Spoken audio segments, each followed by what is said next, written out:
Türkiye'nin lider su arıtma markası Aura Sebilon Unique sunar.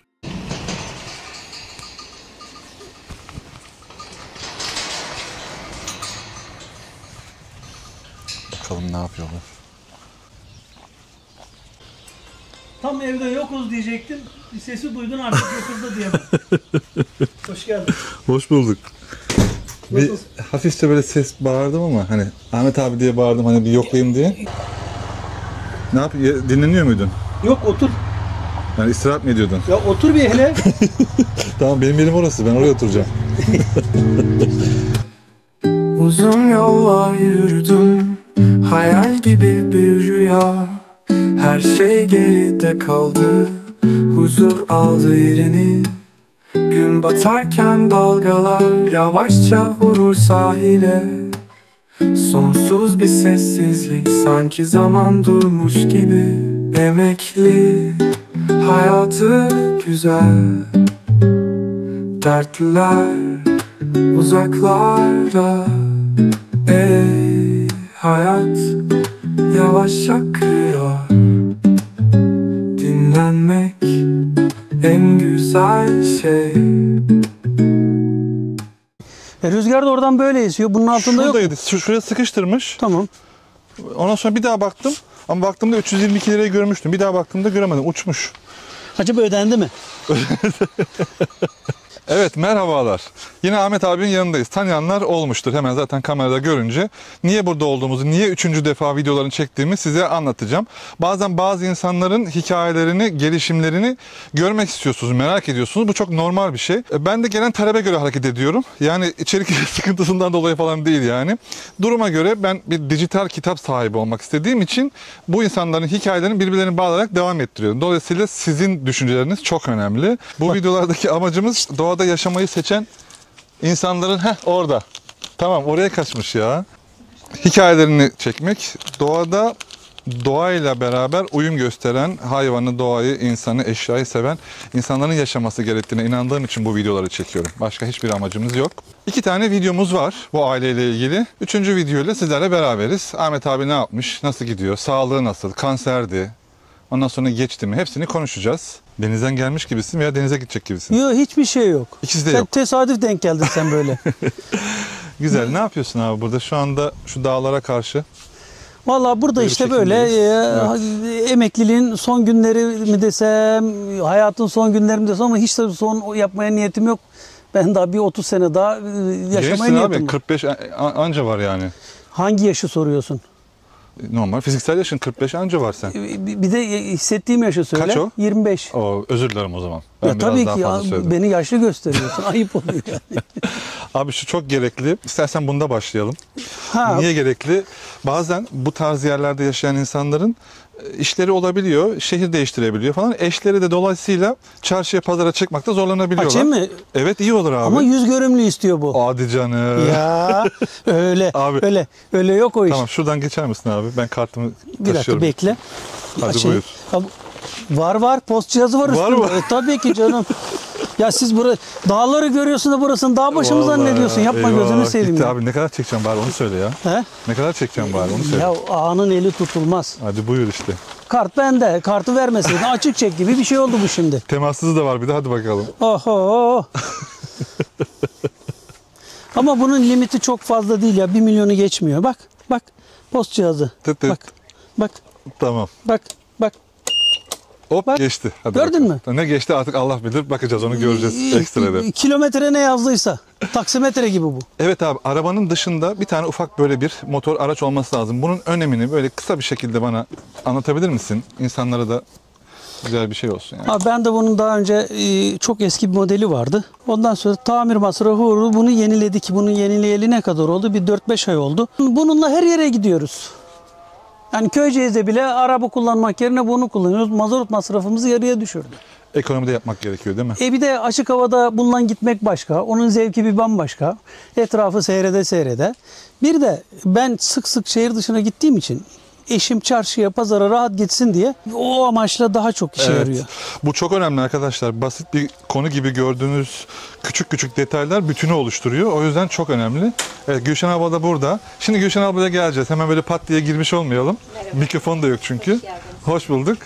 Biz seninle şöyle tavukların oraya doğru gidelim mi? Ama tavuklar da yüz görmüşse kredi kartını çıkartacaksın sen tekrar. Gülşen abla. Motoru görmek istedi. Ben dedim ki örtülüydü ya. Aç dedi. Ay, yüz görümlü istiyor dedim. Kredi kartını bir de çektik orada düğüt yaptık. Çekim bayağı maliyetli oldu ya. Gel bakalım gel. Geliyorum. Evet. Yine böyle bir Bak- kapıyı açıp girmiştik abi. Bunlar Türk malı tavuklarımız. Yerlilerimiz. Evet. Sıcaktan hayvanlar ne yapacaklarını bilemiyorlar. Şunlar da seneye bahçe için hazırlık koyun gübremiz. Bunları şuraya traktörle yığdılar. Biz bunları Gülşen'den böyle çuvallara dolduruyoruz. Buraya üst üste daha düzgün bir şekilde yerleştireceğiz. Kışın üstünü açtığımızda ıslanacak, kendi kendine içinde yanacak, yanmış, olgunlaşmış bir keçi koyun gübresi olmuş olacak. Çok güzel abi.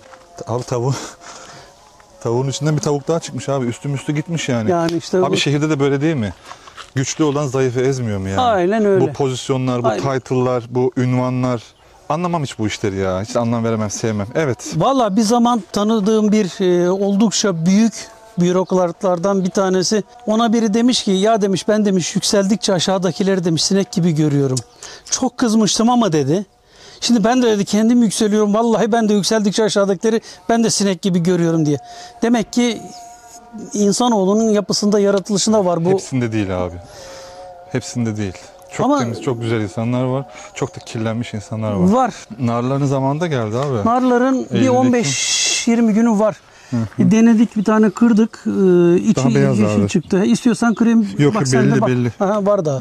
Beyaz içi. Yok. Kızarmış sadece güneşten. Ha, yanlış anlama. Nar esirgemiyor, bana nar yedirmiyor diyorsan Abi. bak al, ekşi de olsa ye. Sence bir şey söyleyeyim, şu elini ver.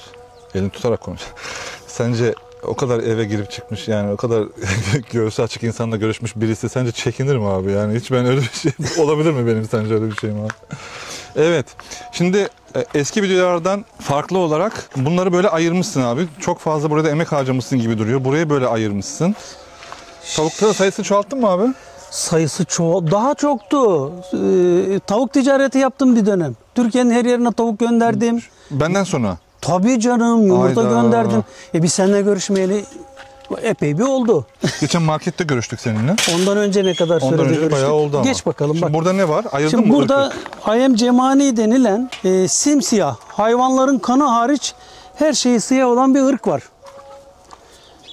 Dili, ağzı, gözü, tüyü, ibiği, ayakları, kemikleri, her yeri kara bu hayvanın. Abi bunu bilmeyene köy tavuğu diye göndersen tavuk bozulmuş diye sana geri gönderir.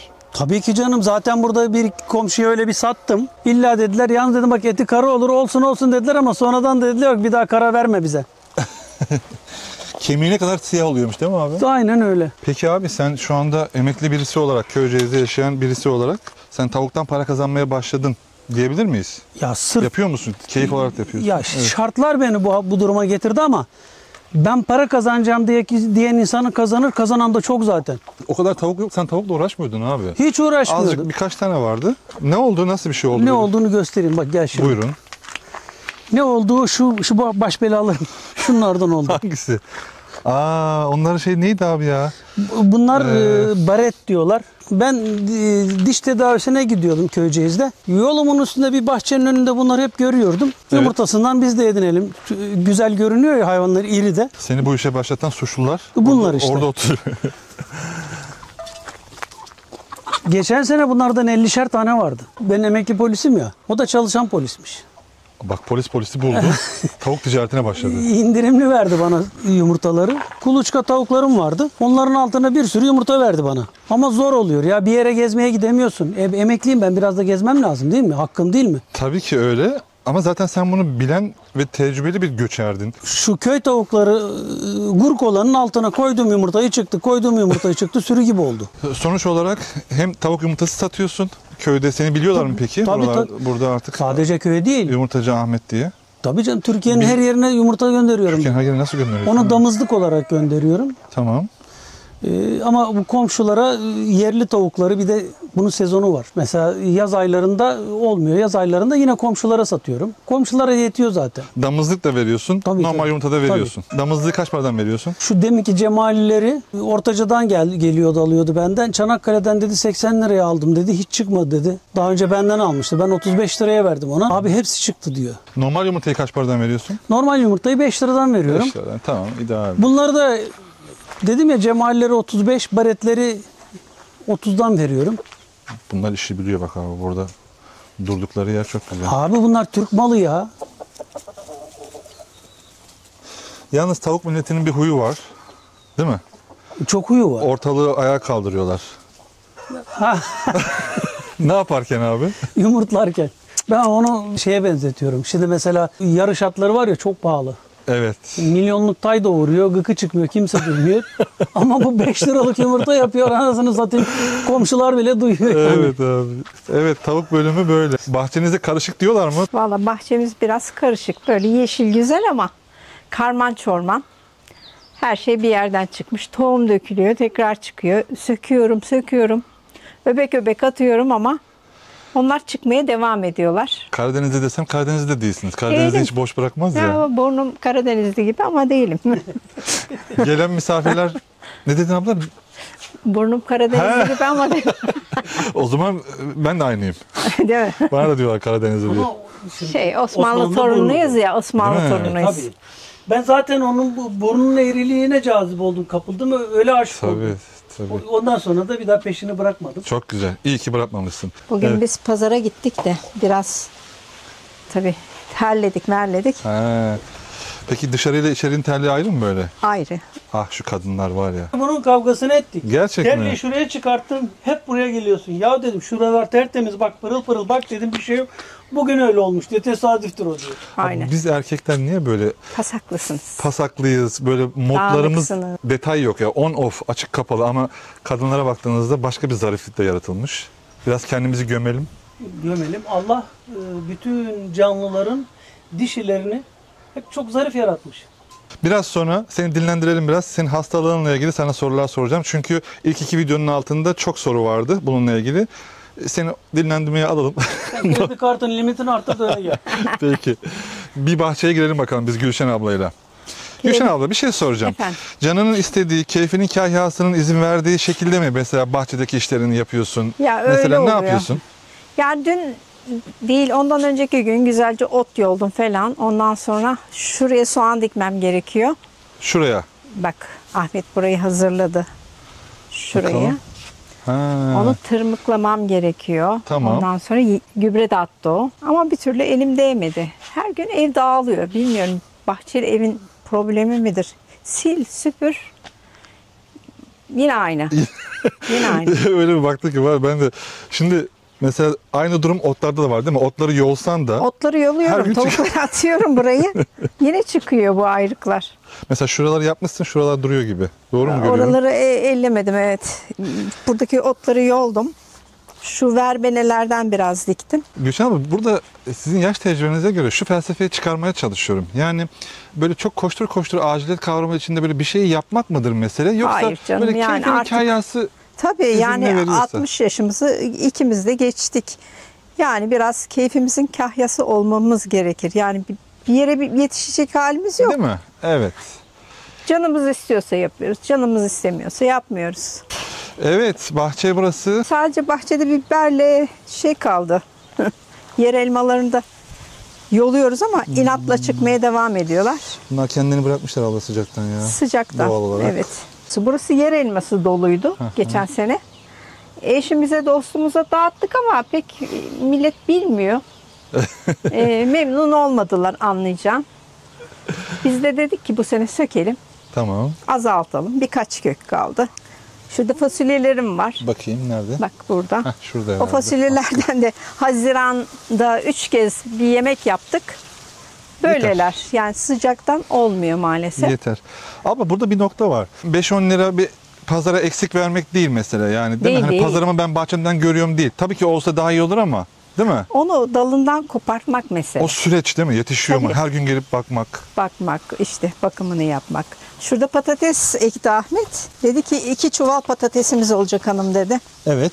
Oldu mu? Yarım leğen şeyimiz oldu, patatesimiz oldu. Yarım leğen. Zaten o kadar ekmiştik. Ha, anca o kadar çıktı. O kadar Ben de bekliyorum. Hani şöyle zannediyorum. Murat bir patates çıktı falan. Yok yok. Biberler var ya tam böyle kahvaltılık kütür kütür ye beni gibi falan bakıyor ya. Toplayabilirsin. Şöyle bir tane her videoda bir şey yeme bizim durumumuz var ya. Bir tane videoya has bir şekilde şunu Ben de yiyeyim ben severim. ya. Çok Ye. güzel. Kütür kütür. Aynen. Allah. Çok güzel. İşte bahçemiz. Bu asma sadece sarmalık. 10 tanesini bir araya getirmişler. Çok pahalı. Senin manevra alanın var işte. Mesela bir şeyi tespit ettiğinde dur Evet. ya ben bunu bahçemde yapayım dediğindeki Tabii bir canım. bahçem var yani. Aynen. Nefis. Allah'a şükür. Bu arada arkadaşlar şu evi görüyorsunuz şu anda arka planda. Tekrar söylüyorum. Eğer ilk 2 videoyu izlemeyen varsa fayanslara fısıldayan adam diye Ahmet abi meşhur oldu. Bakın bu evi böyle el yordamıyla çok zorluklarla, mücadelelerle aslına bakarsanız ben de sizin bu taraflarınızı ortaya çıkarmaya çalışıyorum. Başka insanlara ilham olsun diye. Bakın Afyon'dan getirdiği taşlarla böyle tek tek koyarak bu iki güzel genç çift Evet. bu evi bu hale getirdiler. Sen gelmeden önce Evet. de televizyonu mesela mutfağa monte etti. Yani başkasına çağırsak. Tabii. Dünya. Usta da haklı. Gelen usta niye haklı? O da servis açacak. O da sonuçta Tabii canım. onun da işi yani. Abi ilk 2 videoda sorular vardı ya. İşte kanserdin sen. Ne yapıyorsun? Neyi nasıl kullanıyorsun gibi. Tabii ki bu bilgiler hani bir doktor falan değilsin falan ama sen ne yapıyorsun? Onu merak etmiş insanlar. Bunu elma sirkesi olarak düşünelim. Şu kadar. Yeterli. Yani şöyle şu kadar ortalama bardak önce koyuyoruz. Üstüne de suyu koyunca otomatikman karışıyor. Ve bir bardak su da zaten bir şey de hissedilmiyor. Ev yapımı sirke, ev yapımı kefir. Elma sirkesi. Elma sirkesi. Ev yapımı turşu ve özellikle de sorun eğer bağırsaklardaysa lahana turşusu diye. Ev yapımı kefir, bir de zerdeçal. Şu an nasılsın? Şu an iyiyim Allah'a şükür. Arada bir kendini göstermeye çalışıyor ama ben diyorum hadi diyorum git senden işim yok. Ya benden korkuyor. Ben korkmuyorum ondan artık. Ben hiç korkmadım ya zaten. Normal zamanda da korkmadım. Hiç eşime sorabilirsin. Çocuklarıma sor. Bir gün suratım asılmadı benim. Bir gün. En önemli şey bu herhalde ya. Ve bir de insanlar böyle bir durumda hemen bilgisayar tuşuna girerler. Yok o ne demekti bu ne? Vallahi bir kelimenin anlamına baktım sana amerdim. Kapı açık kalmış. Hadi kız. Haydi koş. Hadi kızlar, hadi kızlar. Kış, kış, kış, kış. Hadi bakayım. Haydi kızlar. Haydi. Küçücük yerden girdiğiniz için çıkamıyorsunuz değil mi? Hadi bakayım. Yaşadığımız yerde neyi değiştirmek isterdik? Ben insanları değiştirmek isterdim. Vallahi her yere çöp atıyorlar. Böyle bir çabaya girer miydin abla? Girerdim. O kadar üzülüyorum ki yani okullarda var ya tam bir hafta devamlı eğitim vermek gerekiyor. Video seyrettireceksin, seminer vereceksin. Vallahi gönüllüyüm. Gönüllüyüm. Gezerim bütün okulları. Parasız. Güzel. Benim yetkim olsaydı senetsiz sepetsiz bir dünyayı çevirmek isterdim. İnsanların sözünün senet olduğu, böyle hilekarlığın olmadığı, herkesin çok dürüst olduğu, huzur mutlu olduğu bir ortamı ortaya çıkartmak isterdim. Süper. İlkokulda her şey ABC değil, her şey 2 kere 2 4 değil. Aynen. İnsanlığı öğreteceksin. Gerçekten öyle. Bak, bir insanlık kalitesini, bir de dediğin gibi bu çöp atma olayını. En güçlü hissettiğim, sağlık yönünden de kendimi güçlü hissettim burada. Bir de birçok şeyi başarabildim ya. Başarabilince demek ki dedim ben birçok şey yapabiliyorum. Kendimi orada daha da güçlü hissettim. Vallahi ben kendimi hiç rahat hissetmedim. Sabah 7'de kalkıyorum. Akşam 7'ye kadar çalışıyorum. Hiç iş bitmiyor. Ama mutlu musun derseniz mutluyum. Yani böyle hani akşama kadar oturmak da bana göre değil. Yani orada evde oturacaktım. Burada sabahtan akşama kadar doğaylasın işte. Köyceğiz Gölü malum çok güzel. Arada bir denize gidebiliyoruz. Burada köylüler ne diyor biliyor musun? Bunu sabah çapa yaparken sağda solda görüyorlar. Eskiden ağaçlar çok büyük değildi. Gelen geçen burayı çok rahat görüyordu. Diyorlardı biz mi köylüyüz, siz mi köylüsünüz? Öyle takılıyorlardı bize. Ama zaman geçtikçe herhalde biraz daha yoruluyor muyuz, yaşlanıyor muyuz? Bu sene daha az yapıyorum. Bahçe yaşlanıyor ya, biz niye yaşlanalım? Değil mi Murat? Bu herkese şey yapıyor. Markete gidiyoruz. Sakın bana amca demeyeceksiniz, abi diyeceksiniz. Abi biri böyle bir gün dedi ki işte şöyle amca dedi. Kaşımı çattım, amca mı dedim. Abi dedi. bir şey yapmış. Ya abla bu dut böyle çok güzel, heybetli, karizmatik bir şekilde duruyor da evin önünde. Zarar Çok vermiyor güzel mu? duruyor ama Yan işte taraflara falan. altındaki bitkiler gelişmiyor. Mesela incire falan zarar veriyor mu? İncire de bu sene incir yapmıyor bak. Çıkmadı mı? Çok az. Aa. Geliştirmiyor kendisini. Şurada mesela şeylerim vardı, lavantalarım vardı. Şu çiçekler var ya böyle çok yemyeşildi. Bu sene mi olmaya başladı? Evet. Ya işte 1-2 senedir falan mı? Ahmet bunu budadıktan sonra daha devasa oldu.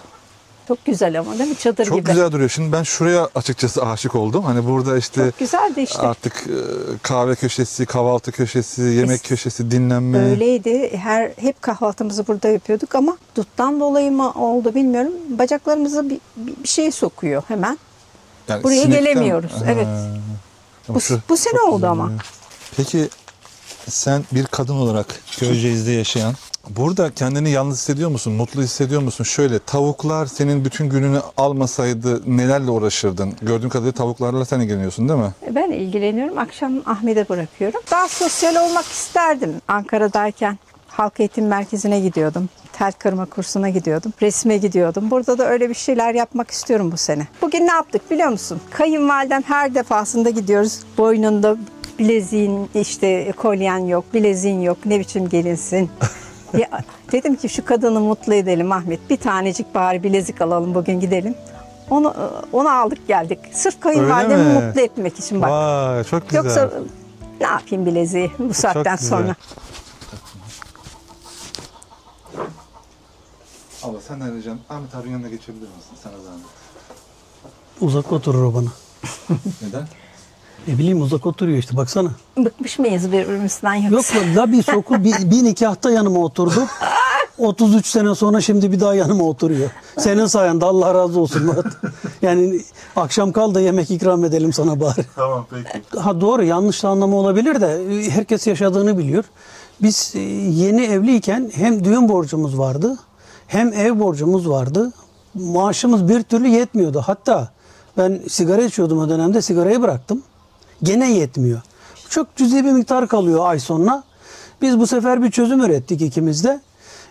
Akşam gündüz işte borç ödedik, alışveriş yaptık. Kalan bütün demir paraları evde bir tane tenceremiz vardı, çorba tenceresi. Herkes cebinde kalan demir parayı onun içine atıyordu akşam. İkimiz de maaşımızı getiriyoruz, koyuyoruz. Kira, elektrik, su parası şu da kaldı işte mutfak paramız diye. Biriktiriyordum. Arada sıkıntılı zamanlarda işte çıkarıyordum falan. Emekli olana kadar zaten kooperatifteydik. Bütün birikimimiz hep buraya gidiyordu. Yani evet. Şöyle oldu mu? Çok zor bir duruma düştünüz ve sen pat diye bir para çıkardın ortaya. Ahmet abi de çok şaşırdı. Yeni evlendiğimizde, Van'a gittiğimizde tabii değil mi Ahmet?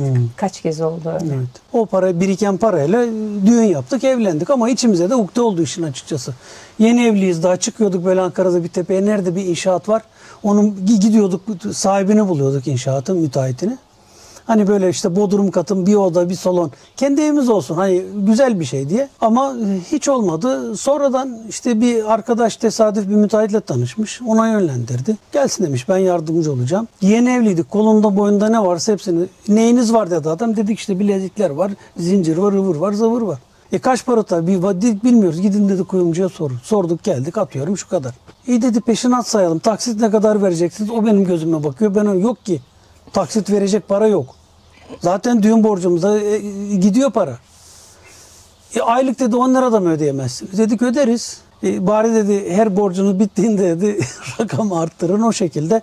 Bir de Emlak Bankası kredi verdi. Oh hayatımız ondan sonra biraz daha düzene girdi. Bu arada arkadaşlar şöyle döneyim. Şu şu an gördüğünüz evle ilgili 2 tane video yayınlanmıştı. İlgilenenler için güzel bir detay var. İmkanlarınca taşların adeti belliydi. Onları nasıl bir araya getirerek matematiksel hesapla nasıl ortaya güzel bir şeyler çıkarttı. Onunla ilgili ilgilenenler için çok güzel detaylar var. O videoları da o manada izleyebilirsiniz. Ayrıca Ahmet abi bana geçen hafta rica etti. Bambaşka Hayatlar adı altında bir YouTube kanalı açmaya karar verdi. Çünkü iletişimin iyi olduğunu düşünüyor. İnsanlarla sohbet etmek istiyor. Kendi yaşamında yaşadığı çok derin, ara ara konuşuyoruz onunla. Çok derin, çok ilginç hikayeleri var. Böyle ölümden döndüğü anları falan var. Onları da anlatacağı böyle bir YouTube kanalı tasarlıyor. Altta geçiyor ismi. Oradan takip edip abone olursunuz. Ahmet abi de o anlamda da mutlu edelim. Böreklerimizi de yiyelim. Değil mi? Evet. Bakayım neler yapmış. Gülşen abla maşallah zaten çok becerikli. Vallahi karım diye söylemiyorum da gerçekten çok güzel yemek yapıyor. Bütün yemekleri güzel yapıyor. Mesela benim geçmişimde aşçılık var. Yemek yapmayı da bilirim de biraz ama eşime işkembe çorbası yapmayı ben öğrettim. Benden güzel yapıyor. Ben şimdi yapmıyorum artık. Eskiden köfte yapardı, balık yapardı. Ama şimdi benden güzel yapıyor. Şimdi ben daha lezzetli yemek istemeyeyim mi? Hakkım değil mi?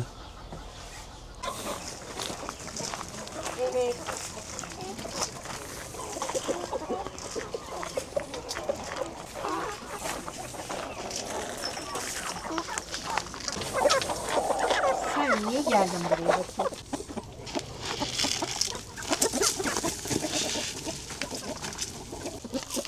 Ya kuzum gel. Karılarını çağırıyor.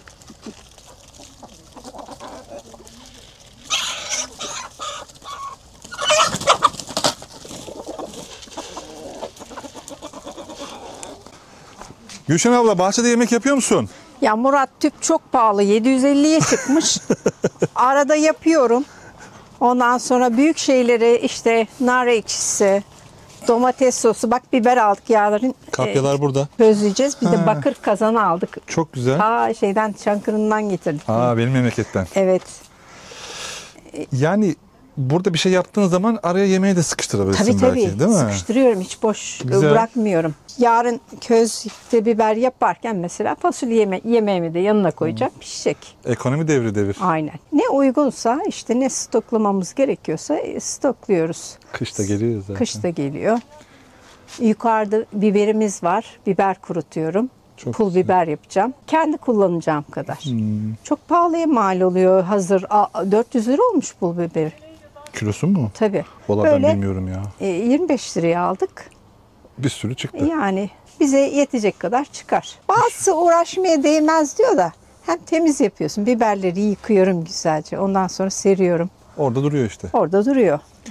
Gülşen abla bir şey soracağım. Sence sen sakin birisi misin? Sakin. Veya sonradan yakaladığın bir şey mi bu? Yok, ben sakinim. Hız kötü bir şey ya. Evet. Böyle harala gürele anlayamıyorsun. Hayat da öyle yani. Yavaşlamanın, sakinlemenin değeri çok büyük herhalde. Evet. İşte bir araba alıyorlar mesela, daha iyi olsun, daha iyi. Yani bizimkisi bizi 10 senedir götürüyor, yetiyor da. Yeter. Evimiz de var Allah'a şükür.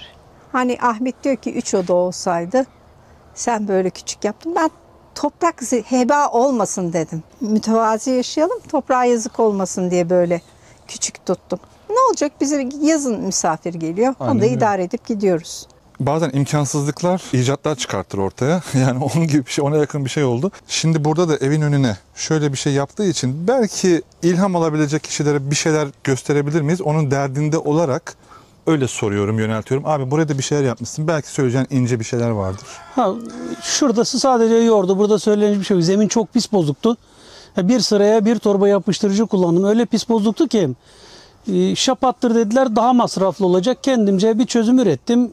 Bol malzeme kullanarak biraz da harcı kodu kullandım. Burayı kurtardım. Ama burada mecburen hesap yapmak zorunda kaldım. Çünkü 60-61-20 orası. Burası 1.45. Açıyı nasıl yapacağım? Geldikçe ben açıyı neye göre açacağım? Fayansı neye göre keseceğim? Orta hizayı nasıl bulacağım? Oturdum biri de. Burada çok büyük başka bir sorun vardı. Şuranın yükseltisiyle şuranın yükseltisi arasında 5 santime yakın fark var. Bunlar 60 santim.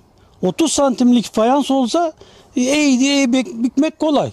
60'ı bükemeyeceğim için ben de şu şekilde bir hesap çıkarttım kendimce. Oradan 90'ı hesapladım. Başlangıç erosu yaptım. Çünkü buradan başlasam buraya gelince burada da bitecek. Burada da eksik gedik olacak. Burayı daha düzgün yapabilmek için buradan başladım. Yani ilk önce şurayı sabitledin abi. Buna sabitledim. Sonra Bunu ilk orayı sabitledin. Yok. Sonra ortaya mı koydun? Oraya kadar getirdim, bıraktım orada. Evet. Nerede karşılaşırsaydım orada birleşsinler. Şu iki taneyi kullandım önce. Burayı da boş. Önce bunu yaptım, sonra buna göre şunu 90'a çevirmeye çalıştım. Şu açıyı hesapladım. Ki 90 olursa dümdüz gidecek. Bak sıra ipi. Bunu ben burada bu şekilde düz gidemem ki başka türlü. İp çektin mi kenarlara? Hiç çekmedim hiç. İp çekmeden yaptın. İp çekmeden kendim zaten şu 4 taneyi düzgün koyduğun zaman şuralara artıları koyduğun zaman bu seni düz götürmek zorunda. Araları önce hiç koymadım hiçbirine. Hiç koymadan bu şekilde gittim. Sonradan keserek. Oradan kestim, artan buradaki kısaya denk geldi. Oradan artan buradaki kısaya denk geldi. 50 tane fayans keseceğime 25 tane kestim. Bir sırada 2 tane kesmeliydim normalde. Her iki ucada. Ama böyle 25 tane kestim ve hem bombeyi kurtardım hem de dümdüzgün bir iş çıkarmış oldum. Süper. Son soru. Ne kadar fire verdin? Ne kadar aldın? Kaç metrekarelik aldın? 48 metrekare. 50 metrekare almıştım. 2 metrekare arttı. Fire verdiğim miktarı mı soruyorsun Evet, sen? evet. Fire verdiğim miktar ya 1,5'tur. 2 tane değildir toplam artanlar. Şöyle bir Vallahi koydum helal zaten, bir olsun fotoğraf abi ya. çektim kendimce, dedim lan bu ne? Peki burada şu anda yani hem fayansçılara hem fayans işini bilmeyenlere böyle estağfurullah ders vermek niyetimizde falan değil ama Mümkün senin değil. yaptığın durumu anlatıyoruz. Eğer gerçekten bilgi almak isteyen varsa sana ulaşır zaten Köyceğiz'e geldiğinde. Bilgi şöyle. Sen Ben de profesyonel değilim. değilsin zaten. Şu işin mesela ilginci şu orada. 90 olayını Buyur. belki daha kolay yöntemi vardır. Profesyonel Tabii, tabii. onlar öyle biliyordu. Evet, evet. Ama ben kendimce çözüm ürettim. Aynen öyle. Düzgün de bir iş çıkarttım. Böyle seyrettiğim zaman da benim de hoşuma gidiyor. Olay bu zaten. Ben yaptım diyorsun. Tabii ki yani başarmak. Video bitti.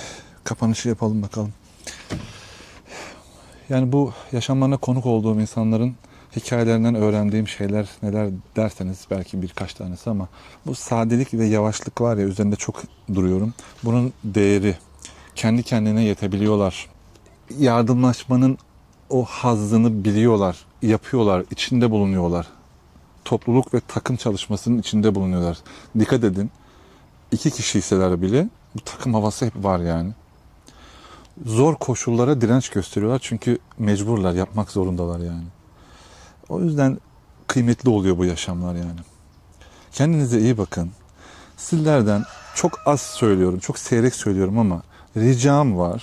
İnsanların hikayelerini sizlerin önüne getiriyorum. Mecbur değilsiniz. Ama lütfen beğeniyorsanız, teknik anlamda sadece uyarı yapıyorum. Beğeniyorsanız videoları beğenmeniz bize yol açacak. Eğer abone değilseniz ücretsiz bir şekilde lütfen diğer izlediğiniz kanallarla, onlara inandığınız durumlarla karıştırmayınız. Çünkü çok fazla emek veriyorum ve bunun da karşılığını insan bekliyor. Kanalıma ücretsiz bir şekilde abone olabilirsiniz. Lütfen değer verdiğiniz, sizlere bir şey katan kanallara abone olun. Bunda bir şey yok. İnsanlar sizleri kandırabilirler. Evet, ama elma ile armutun da karıştırılmaması lazım. Kanalımıza ücretsiz abone olmanızı rica ederim. Kendinize iyi bakın. Bir sonraki videoda görüşmek üzere. Sana mısır inciriyle patlıcan hediye ediyoruz. Bahçemizin bir de kuru nane var. Bunlar patlıcanlarımız. Çok incesiniz. Bunlar da mısır inciri diyorlar, dikenli incir diyorlar, yemiş Tamam. diyorlar. Bir sürü bir şey söylüyorlar da işte artık sen ne niyetine kabul edersen o. Çok incesiniz. Bir dakika, ben de arabaya gidiyorum. Aklıma bir şey geldi. Bir dakika. Heh. Madem YouTube'a başlayacaksınız, ben de size şunu hediye edeyim. Tripod. Çok Tamam mı? teşekkür Şu an ediyorum. o eksiği gördüm sizde. Sağ olun. İnşallah senin kadar başarılı olmak zaten mümkün değil de. Estağfurullah, Senin değil mi? 1/4 kadar olsam yeter bana. Estağfurullah abi, Çok yapma. teşekkür ediyorum. Peki. Uğurlu olur inşallah. Kendinize iyi bakın. Teşekkür Poşetlerimi ediyorum. alabilir miyim? Bunu veririm sana. Hadi Allah yolunu açık etsin. Görüşmek üzere. Hadi görüşürüz. Hoşça kal. Türkiye'nin lider su arıtma markası Aura Sebilon Unique sundu.